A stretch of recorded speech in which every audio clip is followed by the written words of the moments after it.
দর্শক, আজকের ভিডিওতে আমি আপনাদেরকে কয়েকটি আধুনিক আপডেট প্রযুক্তি দেখাবো, যেগুলো হয়তোবা আপনাদের মধ্যে অনেকেরই দেখা নাও থাকতে পারে। পুরোপুরি ভিডিওটা দেখতে থাকুন। শুরুতে ধান থেকে চাল তৈরি করা মেশিনটা দেখছেন। আমরা যেটা ধান থেকে চাল তৈরি করি ওই মেশিনগুলো অনেক বড় হয়, বাট এটা অনেক আপডেট, তাই ছোট্ট বাসাতে যে কেউ রাখতে পারবে। তারপরে দেখুন, এটা একটা রেস্টুরেন্ট, আর এই রেস্টুরেন্টে খাবার পরিবেশনার সিস্টেমটা দেখুন। একদমই কি বলবো, প্রযুক্তিগত একটা রেস্টুরেন্ট। খাবারগুলো অটোমেটিক চলে যাচ্ছে, আর যার যেটা পছন্দ সে সেটা খাচ্ছে।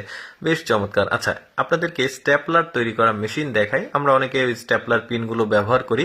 সেটা কিভাবে তৈরি হয় দেখতে পাচ্ছেন, একটা পাতের মতো যাচ্ছে। এটা এই যে এই দিক দিয়ে ঘুরে ঘুরে এখানে মেশিনে চাপ দিয়ে স্ট্যাপলার পিনের যে স্ট্রাকচার আকৃতি সেটা হচ্ছে, এই যে দেখতে পাচ্ছেন। বেশ চমৎকার। এই প্রযুক্তিটা অনেকেই হয়তোবা দেখেনি। তারপরে দেখুন পেরেক কিভাবে তৈরি হয়। অনেকেই কিন্তু জানে না, অনেকে আমরা ব্যবহার করি, বাট কিভাবে তৈরি হয় দেখতে পাচ্ছেন। তার যাচ্ছে, আর তারগুলো এখানে নির্দিষ্ট একটা মাপে টুকরো টুকরো হয়ে চাপ লেগে এই যে মাথার উপরে যে বাঁকানো হয় ওইটা হচ্ছে। বেশ চমৎকার কিন্তু।